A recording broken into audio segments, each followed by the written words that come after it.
let us consider for a moment what most of the trouble and anxiety which I have referred to is about, and how much it is necessary that we be troubled, or at least careful.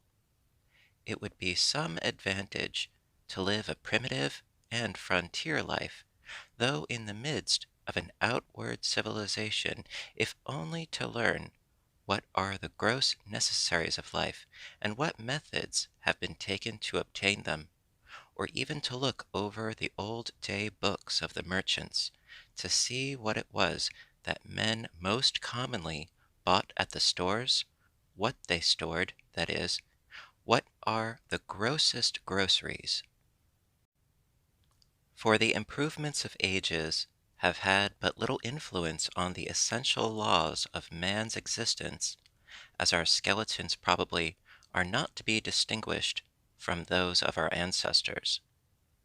By the words necessary of life, I mean whatever of all that man obtains by his own exertions has been from the first, or from long use has become, so important to human life that few, if any, whether from savageness, or poverty, or philosophy, ever attempt to do without it. To many creatures, there is in this sense but one necessary of life, food. To the bison of the prairie, it is a few inches of palatable grass, with water to drink, unless he seeks the shelter of the forest or the mountain's shadow. None of the brute creation requires more than food and shelter.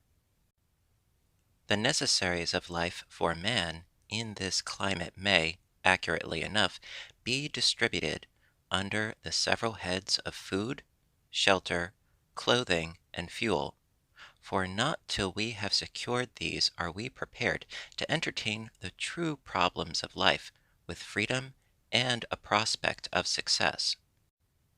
Man has invented not only houses, but clothes and cooked food, and possibly from the accidental discovery of the warmth of fire, and the consequent use of it, at first a luxury, arose the present necessity to sit by it. We observe cats and dogs acquiring the same second nature. By proper shelter and clothing, we legitimately retain our own internal heat, but with an excess of these, or of fuel, that is, with an external heat greater than our own internal, may not cookery properly be said to begin? Darwin, the naturalist, says of the inhabitants of Tierra del Fuego that while his own party, who were well clothed and sitting close to a fire, were far from too warm, these naked savages, who were farther off, were observed, to his great surprise, to be streaming with perspiration and undergoing such a roasting. So, we are told, the New Hollander goes naked with impunity, while the European shivers in his clothes. Is it impossible to combine the hardiness of these savages with the intellectualness of the civilized man? According to Liebig, man's body is a stove, and food the fuel which keeps up the internal combustion in the lungs.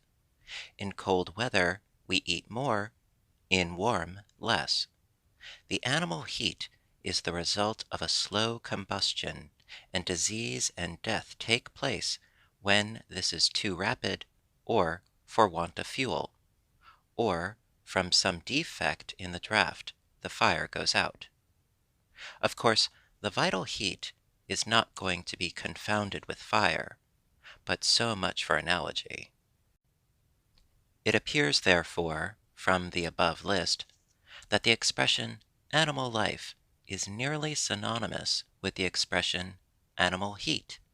For while food may be regarded as the fuel which keeps up the fire within us, and fuel serves only to prepare that food, or to increase the warmth of our bodies by addition from without, shelter and clothing also serve only to retain the heat thus generated and absorbed.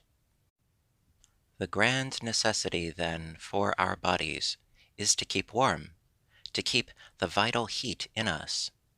What pains we accordingly take, not only with our food and clothing and shelter, but with our beds, which are our night clothes, robbing the nests and breasts of birds to prepare this shelter within a shelter, as the mole has its bed of grass and leaves at the end of its burrow.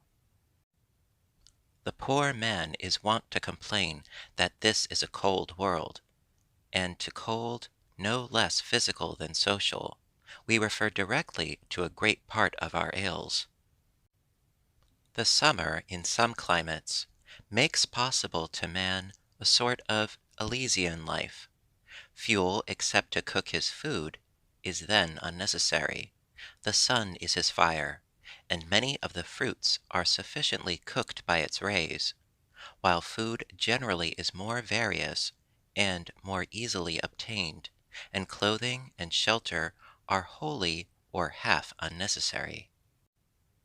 At the present day, and in this country, as I find by my own experience, a few implements, a knife, an axe, a spade, a wheelbarrow, etc., and for the studious, lamplight, stationery, and access to a few books, rank next to necessaries, and can be all obtained at a trifling cost. Yet some, not wise, go to the other side of the globe, to barbarous and unhealthy regions, and devote themselves to trade for 10 or 20 years, in order that they may live, that is, keep comfortably warm, and die in New England at last. The luxuriously rich are not simply kept comfortably warm, but unnaturally hot, as I implied before. They are cooked, of course, a la mode. Most of the luxuries, and many of the so-called comforts of life, are not only indispensable, but are positive hindrances to the elevation of mankind. With respect to luxuries and comforts, the wisest have ever lived a more simple and meager life than the poor. The ancient philosophers, Chinese, Hindu, Persian, and Greek, were a class than which none has been poorer in outward riches, none so rich in inward. We know not so much about them. It is remarkable that we know so much of them as we do. The same is true of the more modern reformers and benefactors of their race. None can be an impartial or wise observer of human life, but from the vantage ground of what we should call voluntary poverty. Of a life of luxury, the fruit is luxury, whether in agriculture, or commerce, or literature, or art. There are nowadays professors of philosophy, but not philosophers. Yet it is admirable to profess because it was once admirable to live.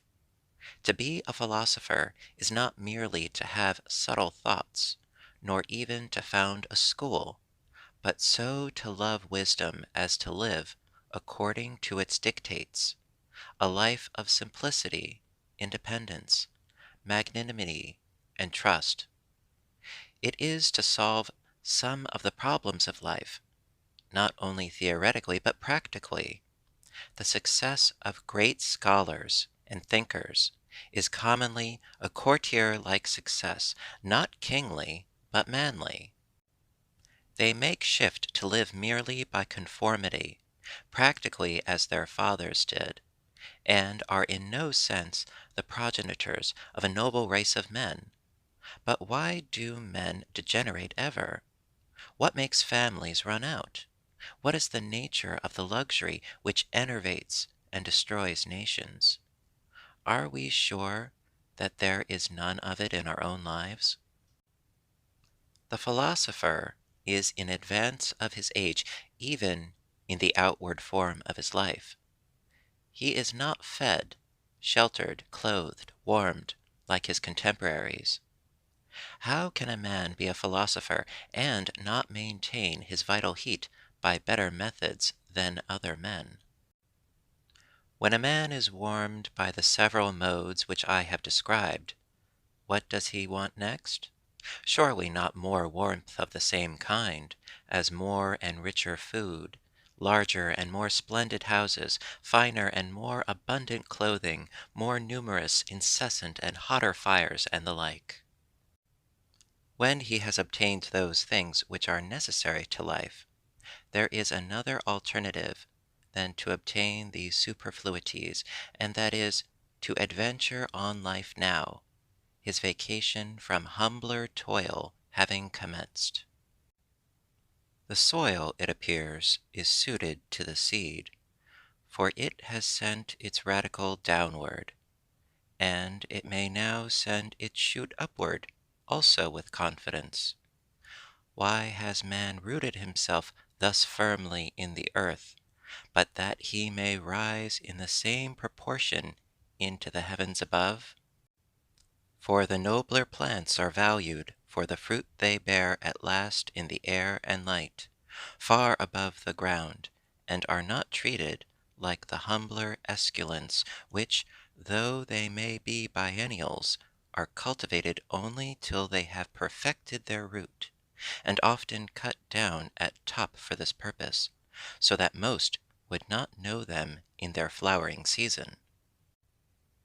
I do not mean to prescribe rules to strong and valiant natures, who will mind their own affairs, whether in heaven or hell, and perchance build more magnificently, and spend more lavishly than the richest, without ever impoverishing themselves, not knowing how they live, if indeed there are any such, as has been dreamed, nor to those who find their encouragement and inspiration in precisely the present condition of things, and cherish it with the fondness and enthusiasm of lovers. And to some extent, I reckon myself in this number. I do not speak to those who are well employed, in whatever circumstances, and they know whether they are well employed or not, but mainly to the mass of men who are discontented, and idly complaining of the hardness of their lot or of the times, when they might improve them. There are some who complain most energetically and inconsolably of any, because they are, as they say, doing their duty.